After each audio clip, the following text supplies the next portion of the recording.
जय हिंद दोस्तों, कैसे हैं आप सभी लोग। आशा करता हूं आप सभी ठीक होंगे, स्वस्थ होंगे और मौज कर रहे होंगे। मैं अंकित एक बार फिर से आपके अपने एजुकेशन चैनल वासुदेवा एजुकेशन में आपका स्वागत करता हूं। और दोस्तों, मैं लेके आया हूं आपके लिए राजस्थान यूनिवर्सिटी का एक और best of best model paper, जहां हम बात करने वाले हैं इन्वायरमेंटल स्टडी की। किसकी बात करने वाले हैं बेटा? इन्वायरमेंटल स्टडी की हम क्या करने वाले हैं बेटा? बात करने वाले हैं। तीनों स्ट्रीम की हम चर्चा करेंगे, बीए की करेंगे, बीएससी की करेंगे और हम बेटा बीकॉम की करेंगे। तीनों स्ट्रीमों में एक ही पेपर होने वाला है। और बेटा अभी तक अपन ने जो भी पेपर आपके साथ डिस्कस किया है, होप सो आपको वहां से क्वेश्चन मिले होंगे। आपके कमेंट बताया करो या कमेंट कर दिया करो, ताकि हमें इस चीज से पता चले कि बच्चों को पेपर मिल रहा है या नहीं मिल रहा, क्वेश्चन मिल रहे हैं या नहीं मिल रहे। क्योंकि आपके कमेंट्स जो है ना वो मोटिवेट करते हैं, आपके कमेंट्स जो है ना वो हमें पेपर बनाने के लिए प्रोत्साहित करते हैं। आपके कमेंट्स जो है ना वो देखकर ऐसे लगता है कि हाँ, बच्चों को कुछ तो मिल रहा है। आपके कमेंट्स है ना, इसको देखकर लगता है कि हाँ, एक्चुअली में हम बच्चों के काम आ रहे हैं। तो एक कमेंट जो है ना आपका, वो हमारी लाइफ में बहुत बड़ा इंपॉर्टेंस रखता है। और बेटा आपको पता है, जब आप कमेंट्स, आप पूरी वीडियो देखते हो और एक छोटा सा अगर कमेंट कर दो, तो ना तो आपका कुछ घटेगा ना हमारा कुछ बढ़ेगा। एक लाइक कर दोगे तो हमें थोड़ा सा मोटिवेशन मिल जाता है बेटा।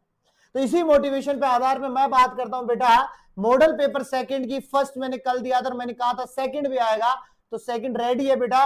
और ये वो क्वेश्चन होने वाले हैं आपके जो पेपर में छपने वाले होते हैं, एमसीक्यू बेस्ड क्वेश्चन होने वाले हैं अपने पास में। और ये 100 प्लस गलत लग गया बेटा, यहाँ पे हमारे पास में 100 प्लस नहीं आएगा, हमारे पास में केवल 40 क्वेश्चंस आते हैं। कितने आएंगे? 40 क्वेश्चंस आएंगे। 40 कल बताए थे, 40 आज बताए, पूरे 80 क्वेश्चंस हो गए। और इन 80 क्वेश्चन से आपको आपकी क्वेश्चंस मिल जाएंगे।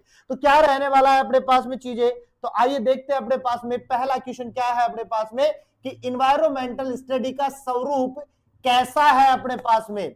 क्या इन्वायरमेंटल स्टडी इज कैसा है अपने पास में इन्वायरमेंटल स्टडी? तो बेटा सिंपल सी बात करूंगा कि इन्वायरमेंटल जो है एक विषय पे कभी काम नहीं करता, इसमें बहुत सारी चीजें आती है अपने पास में। इन्वायरमेंटल कभी टेक्नोलॉजी पे तो डिपेंड रहा ही नहीं अपने पास में। इन्वायरमेंटल तो व्यवसायिक तो बिल्कुल नहीं हो सकता, क्योंकि जहां व्यवसाय आता है वहीं पे इन्वायरमेंट को खत्म करने की बात आ जाती है। तो हम कहेंगे कि इन्वायरमेंटल जो है बहुविषयी है अपने पास में बेटा, मल्टी डिसिप्लिनरी है। कैसा है बेटा? मल्टी डिसिप्लिनरी है, बहुविषय है अपने पास में। उसके बाद में क्वेश्चन आता है बेटा, मानवाधिकार दिवस कब मनाया जाता है? Human rights day is celebrated on. और बेटा आपको अपना दिन बनाने के लिए एक डेट की आवश्यकता है, और वो डेट है बेटा अपने पास में 10 दिसंबर।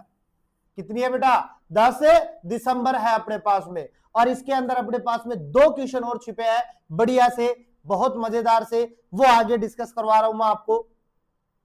उसके बाद में हमारे पास में थर्ड क्वेश्चन आता है बेटा, इन्वायरमेंटल एथिक्स का संबंध है। यानी इन्वायरमेंटल जो नैतिकता है ना अपने पास में, उसका डायरेक्ट संबंध किससे अपने पास में? तो सीधी बात समझो बेटा, पर्यावरण के प्रति नैतिक जिम्मेदारी, मोरल रेस्पॉन्सिबिलिटी टावर्ड इन्वायरमेंट। बिल्कुल सही बात है कि पर्यावरण के प्रति नैतिक जिम्मेदारी होनी चाहिए अपने पास में। अगर हमारी नैतिक जिम्मेदारी नहीं होगी, अगर हम पर्यावरण के बारे में नहीं सोचेंगे, तो कौन सोचेगा? क्योंकि हम ही तो पर्यावरण के सारे हैं। अरे पर्यावरण है तो हम है तो पर्यावरण है, कहीं ना कहीं एक दूसरे का रिलेशन तो बना हुआ है ना अपने पास में। तो हमारा पहला आंसर ही सेट हो जाता है बेटा, पर्यावरण के प्रति नैतिक जिम्मेदारी। क्या है बेटा? पर्यावरण के प्रति नैतिक जिम्मेदारी अपने पास में। उसके बाद में बेटा क्वेश्चन आता है हमारे पास में, विश्व खाद्य समस्या का प्रमुख कारण क्या है बेटा? कि जो हमारे पास में फूड प्रॉब्लम है ना, उसका सबसे बड़ा रीजन क्या है अपने पास में? जनसंख्या वृद्धि। बिल्कुल सही बात है, जितनी ज्यादा जनसंख्या भोजन उतना ही चाहिए हमें, जितनी कम जनसंख्या भोजन उतना ही कम चाहिए हमारे पास में। तो सबसे बड़ा रीजन तो एक तो ये हो गया आपके पास में। दूसरा, कृषि उत्पादन में कमी, लो एग्रीकल्चर प्रोडक्शन। सीधी बात है, जनसंख्या बढ़ रही है, वैसे वैसे हमारे पास में रहने के लिए जगह चाहिए होती है, तो हम खेतों को काट लेते हैं, वहां मकान बना लेते हैं, तो वहां से हमारे पास में कृषि के उत्पादन दर क्या होती जाती है? कम होती जाती है, या हमारे पास में अनेक जो उर्वरकों का यूज लेते हैं उससे भूमि जो है वो बंजर होती जाती है, तो वहां से अपने पास में कृषि उत्पादन में क्या आती है, कमी आने लग जाती है। और संसाधनों का असमान वितरण, बिल्कुल सही बात है, क्योंकि संसाधन भी असमान होते हैं अपने पास में, ऐसा नहीं है सभी के पास में पूरे सामान हो अपने पास में, किसी के पास कम है तो किसी के पास में ज्यादा है अपने पास में। इसलिए हमारे पास में दिए गए सारे रीजन जो है वो खाद्य समस्या का प्रमुख कारण बनते हैं अपने पास। उसके बाद में बेटा क्वेश्चन आता है हमारे पास में नेक्स्ट, ग्रीन रिवॉल्यूशन का संबंध किससे है अपने पास में, किसका बेटा, ग्रीन रिवॉल्यूशन का संबंध किससे है अपने पास में, तो बेटा औद्योगिक उत्पादन से, बिल्कुल नहीं है अपने पास में। अरे व्यापार से, बिल्कुल नहीं है। शिक्षा से, बिल्कुल नहीं है। इसका डायरेक्ट संबंध है बेटा कृषि उत्पादन से, किससे बेटा, कृषि उत्पादन से। अब ग्रीन रिवॉल्यूशन सुन के थोड़ा अटपटा सा लग रहा होगा, तो मैं लिखूंगा बेटा यहाँ पे हरित क्रांति, क्या बेटा, हरित क्रांति का संबंध किससे है अपने पास में, कृषि उत्पादन से, किससे बेटा, कृषि उत्पादन से। नेक्स्ट क्वेश्चन आता है बेटा, इंफॉर्मेशन टेक्नोलॉजी पर्यावरण संरक्षण में कैसे सहायक है अपने पास में, ठीक है बेटा। तो सूचना प्रौद्योगिकी में बात कर रहा हूं, तो ये जो सूचना प्रौद्योगिकी है ये हमारे पास में इन्वायरमेंटल प्रोटेक्शन में कैसे है, तो सुनो मेरी बात को ध्यान से, पर्यावरण निगरानी में, इन्वायरमेंट मॉनिटरिंग में, बिल्कुल सही बात है कि हमारे पास में टेक्नोलॉजी होगी तो पर्यावरण को हम आसानी से क्या सकते हैं, कंट्रोल कर सकते हैं, मॉनिटरिंग कर सकते हैं, देख सकते हैं क्या चीजें हो रही है, क्या नहीं हो रही, क्या होगा क्या नहीं होगा, सारी चीज देख सकते हैं। डेटा संग्रह, बिल्कुल सही बात है, टेक्नोलॉजी है तो हम डाटा को क्या कर सकते हैं, स्टोर कर सकते हैं, कितने प्लांट बचे, कितने नहीं बचे, कितने एनिमल है, कितने नहीं है अपने पास में, क्या क्लाइमेट चल रहा है, वर्षा होगी या नहीं होगी, सारी चीजें हम देख सकते हैं, तो डेटा की बात कर सकते हैं। प्रदूषण नियंत्रण योजना, इसकी भी हम बात कर सकते हैं अपने पास में, तो हमारे पास में यहां भी क्या होंगे बेटा, चारों रीजन काम करने वाला है, तो हम ऑल ऑफ द अबव की बात करेंगे, उपयुक्त सभी की बात करेंगे। उसके बाद क्वेश्चन है जीआईएस का पूर्ण रूप क्या है अपने पास में, फुल फॉर्म से एक या दो क्वेश्चन आपको देखे जाएंगे, तो जिसमें से मैं एक पिछले में लेके आए थे, एक इसमें लेके आया हूं। जीआईएस का पूरा नाम क्या है, तो बेटा जीआईएस का पूरा नाम है बेटा ग्लोबल इंफॉर्मेशन सिस्टम, बिल्कुल नहीं है साहब ये तो हमारे पास में। जनरल इंफॉर्मेशन सर्विस, बिल्कुल नहीं है अपने पास में। अरे जियोग्राफ इंटरनेट सर्विस, ये भी नहीं है, तो मैं कहूंगा आपका होता है बेटा जियोग्राफिक इंफॉर्मेशन सिस्टम, क्या है बेटा, जियोग्राफिक इंफॉर्मेशन सिस्टम जो है वो जीआईएस का पूरा नाम है। अब यहां अगर आप कंप्लीटली क्वेश्चन देखोगे तो चारों नाम आपको कहीं ना कहीं एक जैसे दिखा रहा होगा, तो इसलिए कि हमें केवल सही का चुनाव करना है, और दूसरी बात कोई नेगेटिव मार्किंग नहीं है, तो आपको 40 के 40 क्वेश्चन अचीव करने हैं, नहीं आते हैं तो भी बैठ के आना है अपने पास में, और वो भी कर लेना चाहिए आप, अक्कड़ बक्कड़ बम्बे बो 80 90 पूरे 100 में निकला धागा, चोर निकल के भागा, तो जहां भाग जाए वहीं पे आप अपना ऑप्शन लगा देना। जब हमारे पास में ऑप्शन ना हो तो कहीं ना कहीं तो चूज करना पड़ेगा अपने पास में, या चारों तरफ नजर घुमाना, जो आपको लगे कि हाँ भाई इसका नाम ए पे है, यहाँ बी पे है, चिपका देना, आप तो टारगेट कर लेना भाई ऐसा बनना है। अगर नहीं आए तो छोड़ के नहीं आना है, 40 के 40 अचीव करना है अपने पास में। नेक्स्ट है बेटा, रिमोट सेंसिंग का उपयोग किसके लिए किया जाता है, किसका बेटा, रिमोट सेंसिंग का उपयोग किसके लिए किया जाता है अपने पास में, तो बेटा मौसम अध्ययन के लिए, बिल्कुल सही बात है, हमें वेदर स्टडी के लिए कर सकते हैं, सब प्राकृतिक संसाधनों के अध्ययन के लिए, हाँ बिल्कुल कर सकते हैं, इनके लिए भी, सब पर्यावरण निगरानी के लिए, हाँ इसके लिए भी हम कर सकते हैं। तो मैं कहूंगा उपयुक्त सभी हमारे पास में आंसर आ जाएगा, क्या आएगा बेटा, उपयुक्त सभी आंसर आ जाएगा। इसके बाद में क्वेश्चन आता है बेटा, ओजोन दिवस कब बनाया जाता है अपने पास में, ozone day is celebrated on, और बेटा बड़ा इंपॉर्टेंट क्वेश्चन है बेटा, 3 स्टार के साथ में चलता हूं क्योंकि हर एक कंपटीशन एग्जाम में देखने को मिलता है अपने पास में, और सबसे बड़ी बात करूं बेटा मैं, आपके पेपर में भी कई बार रिपीटेड क्वेश्चन है, तो यहां पे मैंने देखो डेटेड अलग अलग लिखी है, यानी पिछली जो डेट थी ना मैंने उन्हीं डेटों को लिख दिया है, लेकिन मैं यहां कर दूं बेटा आंसर होने वाला है आपका 16 सितंबर, क्या बेटा 16 सितंबर होने वाला है। अब बताऊं बात को बेटा, यहां पे जब ये क्वेश्चन आएगा ना तो सारे सितंबर में लिखे होंगे, ये 16 सितंबर है, ये 5 सितंबर कर देंगे, इसको 22 सितंबर, इसको 10 सितंबर, अब फिर आप कंफ्यूज हो जाओगे, सब सितंबर था, अब सितंबर में कौन सी डेट थी जो सर ने बताई थी, तो याद रखना कि सर के बर्थडे के 12 दिन बाद में, सर के बर्थडे के 12 दिन बाद में ओजोन दिवस आता है, तो सर का बर्थडे कब, 4 तारीख को, ठीक है, और ओजोन दिवस कब, 16 सितंबर को, तो याद रखना 16 सितंबर, ट्रिक बता रहा हूं, अंकित सर का बर्थडे 4 तारीख को, और हमारे पास में ओजोन दिवस कब, 16 सितंबर को। विश्व पर्यावरण दिवस कब बनाया जाता है, world environment day celebrated on, और अभी करके आए अपन, अभी करके आए सोशल मीडिया पे चारों तरफ आपको पर्यावरण की हरियाली दिखी होगी, तो हरियाली दिखी है तो साहब अभी का मतलब तो 5 जून ही है, क्योंकि जून ही आएगी अपने पास में। अब यहाँ पे क्वेश्चन आएगा बेटा 22 जून कर देंगे आपको, 16 जून कर देंगे आपको, 10 जून कर देंगे आपको, लेकिन मैंने यहाँ पे आपको कंफ्यूज ना करके सीधे सीधे शब्दों में दिखा रहा हूं, जिससे आपको पता रहे जून था, 5 जून था अपने पास में। उसके बाद क्वेश्चन आता है बेटा सतत विकास का अर्थ है, यानी कि सस्टेनेबल डेवलपमेंट का मीन क्या होने वाला है। तो बेटा सिंपल सी बात है, हमारे पास में सस्टेनेबल मीन का मतलब वर्तमान आवश्यकताओं की पूर्ति बिना भविष्य की पीढ़ियों के आवश्यकता से समझौता किए हुए। तो बिल्कुल सही बात है बेटा, वर्तमान आवश्यकताओं की पूर्ति को देखते हुए भविष्य की पीढ़ियों की आवश्यकता का समझौता किया गया है अपने पास में, किसमें, सस्टेनेबल डेवलपमेंट। इसके बाद में आता है बेटा इन्वायरमेंटल स्टडी का मुख्य लक्ष्य क्या है अपने पास में।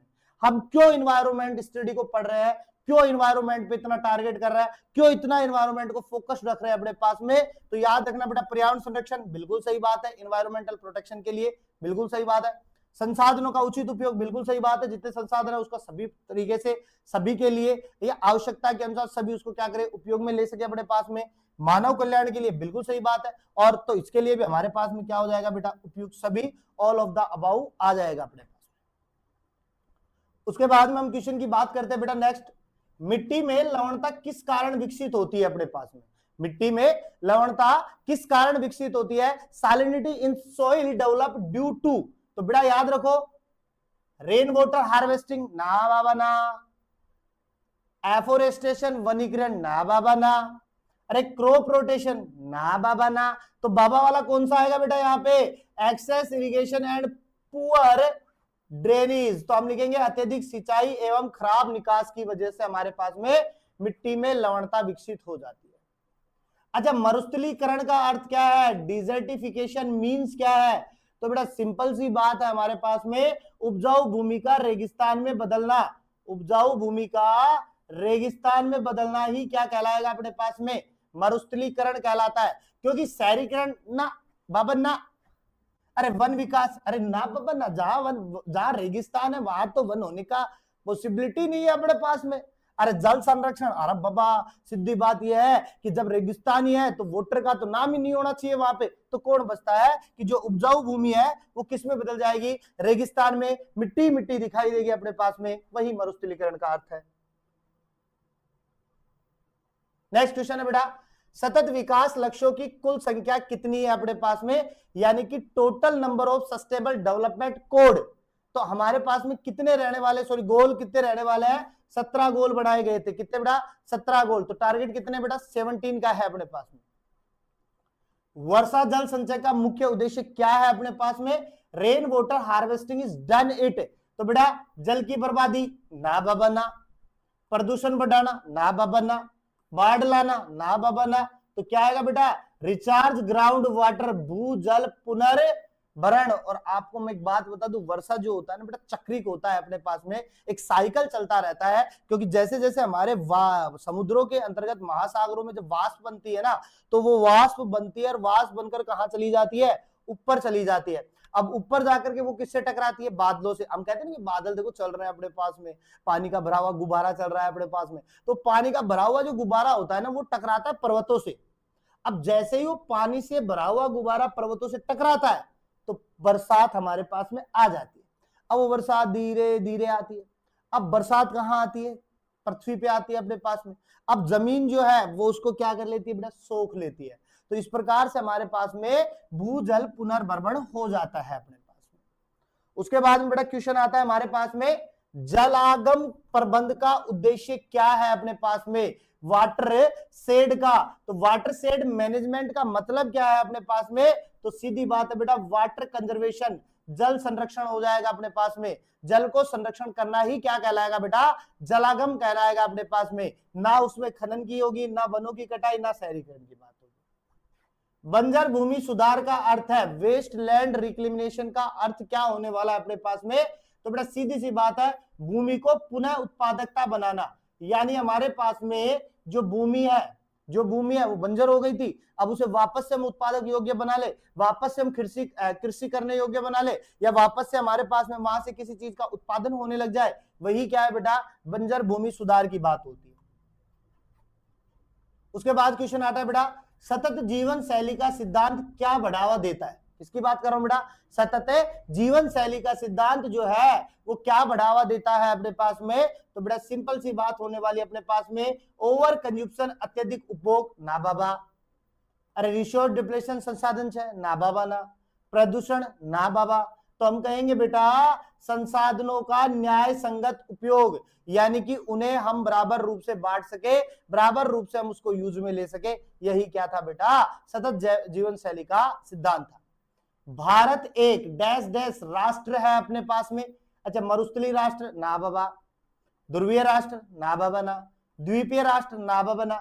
हम कहेंगे बेटा मेगा विविधता राष्ट्र, मेगा डाइवर्सिटी नेशन, क्योंकि हमारे पास में 17 वर्ल्ड के अंदर बात करें तो 17वें नंबर पे अपने पास में भारत की हम बात कर सकते हैं, जहां पर हमारे पास में बहुत सारी स्पीसीज को शामिल किया गया है, बहुत सारी प्लांट की स्पीसीज है, बहुत सारी जंतुओं की स्पीसीज है, और इन सभी स्पीसीज को मिला करके हम क्या कहते हैं बेटा, मेगा विविधता राष्ट्र कहते हैं। क्या कहते हैं बेटा, मेगा विविधता राष्ट्र कहते हैं अपने पास में। उसके बाद क्वेश्चन आता है बेटा, जैव विविधता हॉटस्पॉट का उदाहरण है अपने पास में। तो बेटा जैव विविधता हॉटस्पॉट का उदाहरण पूछ रहा है अपने पास में, यानी बायोडायवर्सिटी हॉटस्पॉट क्षेत्र पूछ रहा है। और कभी कभार आपसे ये भी पूछ सकता है कि भारत में कितने हॉटस्पॉट क्षेत्र है? तो बेटा भारत में 4 हॉटस्पॉट क्षेत्र है। कितने बेटा? 4 हॉटस्पॉट क्षेत्र है, और इन 4 हॉटस्पॉट क्षेत्र में से हमारे पास में क्या है बेटा, पश्चिमी घाट। कौन सा है बेटा? पश्चिमी घाट जो है वो जैव विविधता का हॉटस्पॉट क्षेत्र है। दूसरी बात याद रखना अपने पास में, अगर मैं बात करूं 4 में, तो पहला तो आपको पश्चिमी घाट मिल ही गया, दूसरा आपका हिमालय आ जाएगा। कौन सा आ जाएगा बेटा? दूसरा आपका हिमालय आ जाएगा अपने पास में, तीसरा आपका बेटा बर्मा आ जाएगा, और चौथा आपका सुडालैंड आ जाएगा। ठीक है बेटा, तो इस प्रकार से हमारे पास में 4 क्या होते हैं, हॉट स्पॉट क्षेत्र होते हैं। क्या होते हैं बेटा? हॉट स्पॉट क्षेत्र होते हैं अपने पास में। इसके बाद में आता है बेटा इन सीटू कंजर्वेशन का उदाहरण क्या है? तो बेटा हमारे पास में 2 प्रकार के कंजर्वेशन पाए जाते हैं, एक इन सीटू पाया जाता है और एक हमारे पास में क्या पाया जाता है, एक्स सीटू पाया जाता है। एक बहिस्थानीय होता है, एक स्वस्थानीय होता है अपने पास में। तो बेटा इन सीटू का उदाहरण जो होगा वो कौन सा होगा बेटा? राष्ट्रीय उद्यान। यानी कि हम जब खुले के अंदर, किसके अंदर बेटा? खुले के अंदर अगर हम किसी जीव को, प्लांट्स को क्या कर रहे हैं अपने पास में बेटा? स्टोर कर रहे हैं अपने पास में, या संरक्षित कर रहा है, वो हो जाएगा इन सीटू के अंतर्गत अपने पास में। और वही एक्स सीटू की बात करूं बेटा मैं, एक्स सीटू कंजर्वेशन का उदाहरण क्या है अपने पास में? तो बेटा मैं चिड़ियाघर की बात करूंगा, जो हमारे पास में बंद कमरे, बंद जगह के अंदर होता है। चिड़ियाघर आपने देखा होगा, एक पैक्ड जगह होती है, कोई खुली जगह नहीं होती अपने पास में। ठीक है, उसके बाद बेटा बात करें रेड डाटा बुक प्रकाशित करता है अपने पास में। तो बेटा रेड डाटा बुक की बात कर रहा हूं अपने पास में, और ये जो रेड डाटा बुक होता है ना, वो IUCN पब्लिश करता है। कौन करता है बेटा? IUCN पब्लिश करता है। और जो साइंस वाले बच्चे हैं उनको अच्छे से पता होगा कि IUCN की फुल फॉर्म जो क्या होगी, क्या होगी बेटा? इंटरनेशनल यूनियन ऑफ कोड, या international union code of nomenclature, यानी यहां पर रेड डाटा बुक को रखा जाता है। अब ये रेड डाटा बुक है, इसके अंदर क्या रखी जाती है? तो संकटग्रस्त जो जातियां होती है ना, उन्हें हम किसमें रखते हैं बेटा? रेड डाटा बुक में रखते हैं। इसके बाद में बेटा बात करता है स्थानिक प्रजाति, एंडेमिक स्पीसीज वह है। तो एंडेमिक स्पीसीज का मतलब है बेटा जो हमारे पास में केवल एक विशेष क्षेत्र में पाई जाती है। कहां पाई जाती है बेटा? एक विशेष क्षेत्र में पाई जाती है, वही क्या है अपने पास में बेटा? एंडेमिक स्पीसीज है अपने पास में। संकटग्रस्त प्रजाति का उदाहरण है अपने पास में, यानी कि जो अब संकटग्रस्त दिखाई दे रही है अपने पास में, या विलुप्ति के कगार पे खड़ी है। तो बेटा सीधी बात है, गाय हमारे पास में बहुत सारी है, तो ये तो विलुप्ति पे है नहीं अपने पास में। कुत्ते भी बहुत सारे, ये भी विलुप्ति पे नहीं है। बिल्ली भी बहुत सारी है, ये भी विलुप्ति पे नहीं है। तो हम आ जाते हैं बेटा टाइगर, बाघ के पास आ जाते हैं, जो विलुप्ति के कगार पे खड़ा है, यानी संकटग्रस्त जाति का उदाहरण हो जाएगा। उसके बाद में क्वेश्चन की बात करता हूं बेटा मैं, जैव विविधता संरक्षण का मुख्य उद्देश्य क्या है? Main objective of biodiversity conservation. तो इसका मतलब क्या है बेटा? प्रजातियों का संरक्षण, बिल्कुल हो सकता है साहब। ऊर्जा उत्पादन, ना बाबा, इसका तो कोई लेना देना ही नहीं है। औद्योगिक विकास, नहीं ये भी नहीं है। अरे शहरीकरण, ये भी नहीं है। तो हम कहूंगा बेटा प्रजातियों का संरक्षण जो है वो जैव विविधता संरक्षण का मेन इंपोर्टेंट पॉइंट है अपने पास में। पर्यावरणीय अंक्षण यानी कि ऑडिट क्या है अपने पास में? तो बेटा इन्वायरमेंटल ऑडिट का मतलब है बेटा पर्यावरणीय प्रदर्शन का व्यवस्थित मूल्यांकन करना, यानी कि हम कहेंगे systematic education of environment performance. तो सीधी सी बात है, ऑडिट का मतलब जो पर्यावरण के अंदर हो रहा है, जिस चीज को हम डाटा के रूप में संभाल के रख सके, वही क्या है, पर्यावरण अनुरक्षण है। उसके बाद में बेटा हम बात करते हैं नेक्स्ट क्वेश्चन, क्योटो प्रोटोकॉल अब अपनाया गया। क्योटो प्रोटोकॉल कब अपनाया गया? तो बेटा पहली बात करूंगी, ये जो क्योटो प्रोटोकॉल था वो जापान में हुआ था। कहा हुआ था बेटा? जापान में हुआ था। जैव विविधता जो प्लांट्स थे अपने पास में, जैव विविधता संरक्षित के लिए, इन चीजों के लिए किया गया था। ये हुआ था बेटा मेरी डेट ऑफ बर्थ जो ईयर थी ना, उसके एक साल बाद में, यानी कि 1997 में। तो मेरी कितनी है? 1996। तो याद रखना, मैंने दो क्वेश्चन अपनी डेट ऑफ बर्थ के आधार पर बताए हैं। एक मैंने बताया था आपको ओजोन दिवस, जो मेरे बर्थडे के 12 दिन बाद में आता है, ठीक है। और क्योटो प्रोटोकॉल कब आया? 1997 में, यानी मेरा जन्म 96 का, ये कब आया? 97 का अपने पास में। और एक और चीज यार बेटा, एक और चीज, क्योटो प्रोटोकॉल के अलावा यहां पर एक और प्रोटोकॉल सबसे ज्यादा चलता है, वो है बेटा मॉन्ट्रियल प्रोटोकॉल। कौन सा बेटा? Montreal protocol. और ये मॉन्ट्रियल प्रोटोकॉल जो था वो 1987 में आया था। कब आया था बेटा? 1987 में आया था। तो याद रखना बेटा, अपिको आंदोलन कहां हुआ अपने पास में? Appiko movement took place. तो बेटा अपिको मूवमेंट हुआ था बेटा कर्नाटक में। कहा हुआ था बेटा? कर्नाटक में। तो याद रखना बेटा, दो प्रकार के हमारे पास में आंदोलन हुए थे, एक अपिको हुआ था, एक चिपको हुआ था अपने पास में। तो अपिको तो कहां हुआ था बेटा? कर्नाटक में। कहां हुआ था? कर्नाटक में। याद रखना अपने पास में, या राजस्थान ऑप्शन में आएगा, इसको नहीं उठाना है अपिको के साथ में। तो सर हमें राजस्थान किसके साथ में उठाना है? तो वो तो हमें बाद में उठाना पड़ेगा, लेकिन याद रखना चिपको आंदोलन किस राज्य में शुरू हुआ था अपने पास में? तो बेटा ये हुआ था उत्तराखंड में। कहा हुआ था बेटा? उत्तराखंड में हुआ था। कहां हुआ था बेटा? उत्तराखंड में हुआ था। तो याद रखना चिपको आंदोलन किस राज्य में हुआ था अपने पास में? उत्तराखंड में हुआ था, ठीक है। और अगर उत्तराखंड ऑप्शन में ना हो अपने पास में, तो फिर हम किसकी तरफ चलेंगे? राजस्थान की तरफ। आप कहोगे राजस्थान में क्यों चलेंगे? क्योंकि ऐसा ही हमारे पास भी हुआ था जोधपुर के अंदर अमृता देवी के द्वारा, ठीक है। अमृता देवी व उसके बच्चे जो विष्णुई समाज के जो लोग थे, वो सब पेड़ से क्या हो गए थे? चिपक गए थे। तो ऐसा आंदोलन पहले कहां हुआ था? उत्तराखंड में हुआ था। उसके बाद में कहां देखने को मिला था? जोधपुर के अंदर देखने को मिला था। कहां पे बेटा? राजस्थान के अंदर, ठीक है। और अगर चिपको आंदोलन के लिए आपसे पूछे कौन सा नेता था, तो आप लिखो बेटा सुंदरलाल बहुगुणा। प्रमुख नेता जो थे बेटा वो कौन थे? सुंदरलाल बहुगुणा। कौन थे बेटा? सुंदरलाल बहुगुणा था। यहाँ पे गोरा देवी का जिक्र भी हो सकता है अपने पास में, याद रखना। इसके बाद में क्वेश्चन आता है बेटा जैव विविधता अधिनियम कब पारित हुआ था अपने पास में? तो बेटा जैव विविधता अधिनियम 2002 में पारित हुआ था। कब हुआ था बेटा? 2002 में। ये आपकी डेट ऑफ बर्थ के अकॉर्डिंग देख लेना। इसके बाद हम बात करते हैं बेटा वन्य जीव संरक्षण अधिनियम कब लागू हुआ? तो वन्य जीव संरक्षण की बात कर रहा हूं, वाइल्ड लाइफ प्रोटेक्शन की बात कर रहा हूं। तो बेटा 1972। कब बेटा? 1972 में हुआ था अपने पास में। उसके बाद बात करता हूं बेटा पर्यावरण संरक्षण अधिनियम कब पारित किया गया था?